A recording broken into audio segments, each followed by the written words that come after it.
xamante mooy Moussa Sow bokkoon ci organisation bu mucc ay boobu di formation gratuite bu Doudou Pathé Mbengue dal di organisé woon au centre socioculturel de Cambérène Moussa asalaamaaleykum. waaw maa ngi nuyu tous les Sénégalais yu ñu regarder à travers Actusen 24 di nuyu aussi particulièrement la population cambérénoise comme ni ko sama naataango yi jiitu léegi waxee ñu ngi tàmbali suñuy kàddu ci bisimilahi rahmaani rahim di sant yàlla bu baax a baax di julli ci Mame Baye alayhi salaatu wasalaam ñaanal suñu xalifa bi nga xamante ne moo fi jógee di Seydina El Hadj Babila Diaw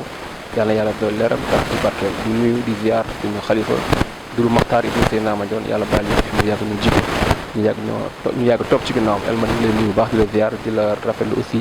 remercier la ci invitation bi ñu dalal fii. merci beaucoup Moussa dañu njëkkee ci benn présentation bu gàtt rek da nga nekk bokkoon ci liste ngeen gagné élection yi ban sentiment ngay joxe ci victoire bi. sentiment de satisfaction wax ni tey bien sûr ñoo gagné mais je dis que ni c'est toute Cambérène qui a gagné loolu laay wax c'est toute Cambérène qui a gagné waaw Cambérène moo gagné. gisaat ngeen après le mardi bi 8 février bi monsieur Doudou Pathé Mbengue ñu installé ko officiellement yow it la nga ci wax ak installé seen adjoint au maire mais commission yi ñëwagul la ngay wax ci loolu ba tey it. effectivement sous-préfet de Parcelles Assainies ñi nga xamante ne moo nekk ci arrondissement Parcelles Assainies te Cambérène bokk ci arrondissement Parcelles Assainies ñëpp xam ne semaine bi ku taal sa télé wala taal sa connexion gis nga ni de gauche à droite ñu ngi installé ay maire Cambérène aussi a eu sa part le mardi passé 8 février ñu installé le nouveau maire de Cambérène muy Doudou Pathé Mbengue ñu koy ñaanal yan boobu yenu ci dal ci kawam yàlla na ko yàlla oyofal léegi nag bon installé nañ ko mardi passé depuis boobu nag ñu ngi ci action bi ñu def tey ça entre dans le cadre des projets bi nga xamante ne moom la tegoon ci population bi muy dans le cadre de la formation des jeunes et l'accompagnement des femmes donc mardi passé nañ ko installé samedi ñu ngi ci tey 4 jours ñu teg activité bii. Moussa pourquoi ngeen formation bi ngeen commencé ko ci jeunesse bi. sama naataango yu jàll léegi jigéen ñi muy les Amazones maa ngi leen di remercier au passage parce que damay wax ni jeunesse dafa nekk pilier bu am importance mooy fer de lance bi ñoom elles ont eu à exprimer fi nga xamante ne jaar nañ fa avec ci campagne bi nekkoon pré campagne bi ba ci élection bi ñu joué ci rôle bu am importance dans la mesure où bu ñëwoon tey dafa mu yem ci juste ci élection yi ñu dem toog rek dama naan dañoo raté seen mission ñu gis nga leen ci élection yi jàllee ñu posé un acte fort te tey ñu ngi démarré ci formation des jeunes ñëpp xam nañ ni jeune dañuy dégg monsieur le maire di ko wax étant un jeune moom aussi énergie bi nekk ci ñoom tey dañuy wax ni fu jeune nekk yaakaar am na fa donc moo tax jeunesse boobu étant fer de lance bi moo tax ñu am ci ñoom benn yaakaar ñu nekk aussi des jeunes filles ambitieuses yoo xamante ni peut-être ñun ñu fa nekk ay góor gis nañ loolu te moo ñu ko bàyyi bu ñu gisoon yaacaaral wala fataaral seen biir aussi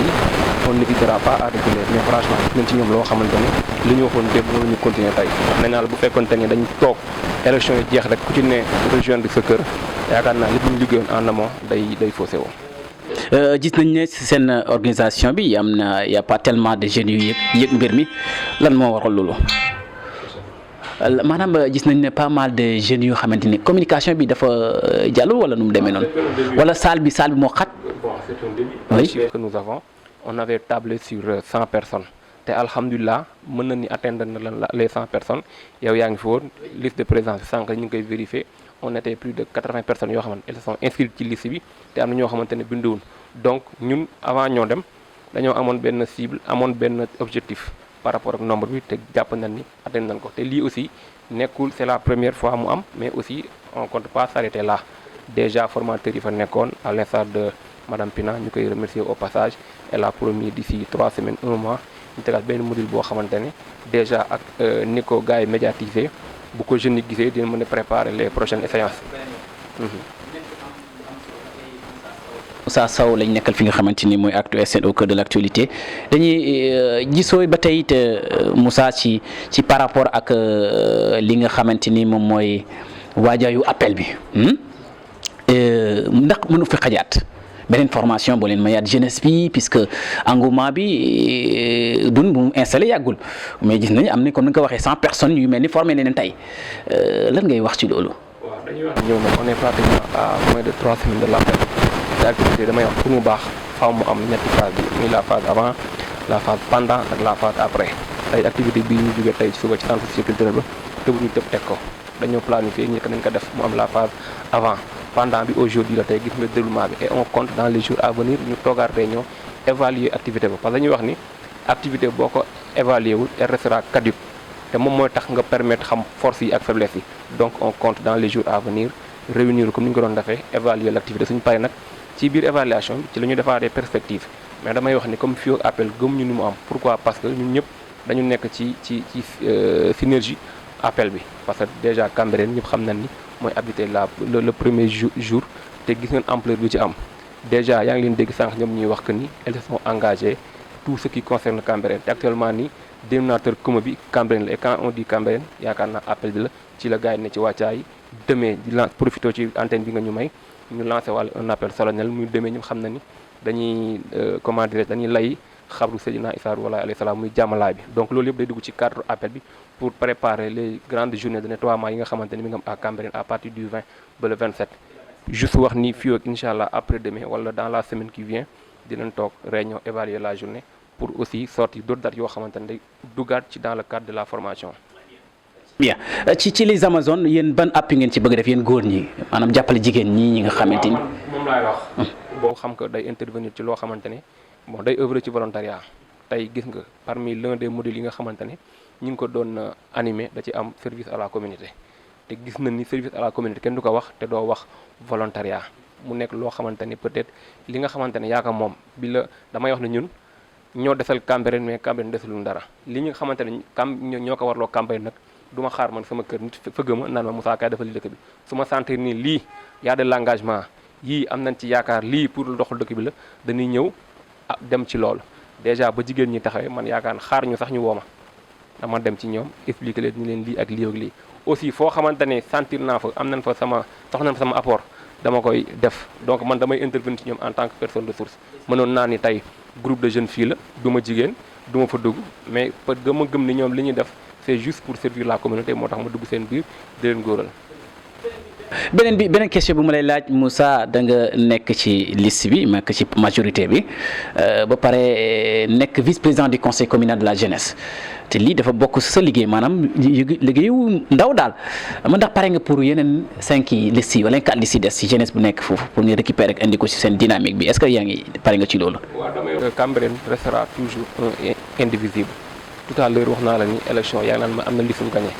doo mënil benn liste moo gagné c'est tout Cambérène qui a gagné peut-être dañ doon dem élection démocratie may ñu loo xamante ni ku ci ne am nga droit far fi la neex mais après ces élections là ñu ñëw retrouvé wu la preuve Cambérène a élu 66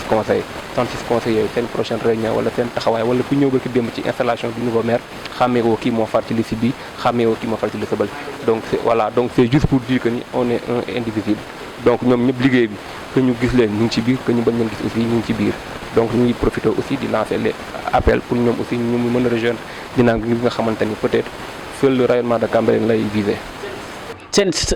question bu mujj bi par rapport ak seen d'activité yooyu ngeen lancé woon ngeen nettoyage yu setal appel bi est-ce que mën nga ko rappeler waat. waaw je rappelle que wax naa on est le 12 demain le 13 ci la ñuy commencé lay jàmmalaay bi ndax jàmmalaay bi tamit ku xam ni moom mooy abriter le premier jour de l'appel donc gis nañ ni muy dimanche 13 février à partir de 8h ñu ngi ñaan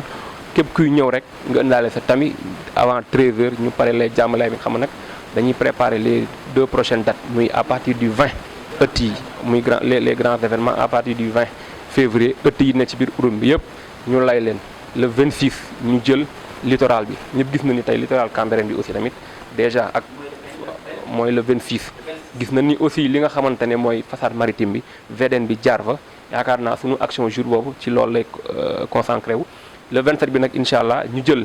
fii nga xamante ne mooy Nations Unies pratiquement ñu ngi foofu jëm ba buntu dëkk ba muy la route principale bu ñëwee ba ci mairie ba aussi ñu dugg fi nga xamante ne mooy Tali Ndiaga Mbaye bu au fond muy les routes les artères principales yi nga xamante ne ñu ngi ci biir dëkk bi loolay les grandes dates yi nga xamante ne retenir nañu ko muy à partir du 20 ba le 25 ci la ñu lay ëtt yi le 26 ñu jël littoral bi ak terrain jamono bi parce que terrain jamono bi aussi day servir de parking ñëpp xam nañ ni gan yi jóge ci yeneen dëkk yi di ñëw Cambérène jour ji bi mënuñu gaare feneen amuñu benn espace bu ñu mën a parquer lu dul ci li nga xamante ne mooy terrain bi donc terrain bi ce sera l'occasion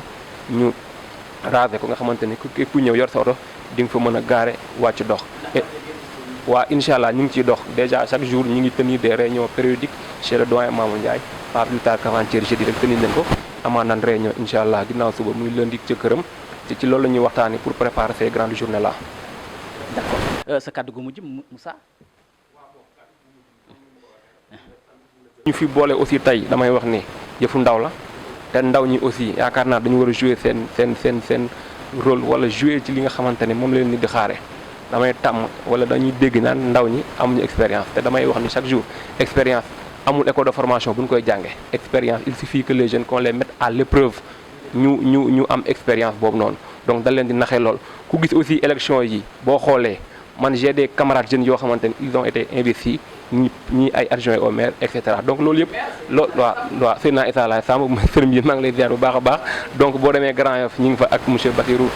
Samb adjoint au maire nga dem Jëppal sama jigéen nee na Diallo ñoom ñëpp ça montre que ni c'est le temps de la jeunesse mais aussi c'est temps de la jeunesse boobu c'est à travers des actions nga koy concrétiser donc. Moussa benn bokk yaakaar wala Yewwi Askan Wi. waaw non Cambérène lañ bokk parce que wax naa ko ñun suñu parti Cambérène la li ñu fi boole Cambérène la Cambérène mooy suñu dénominateur commun bu tey bu ñu taxawee lii wala liggéey bu mag bii ñu bu amee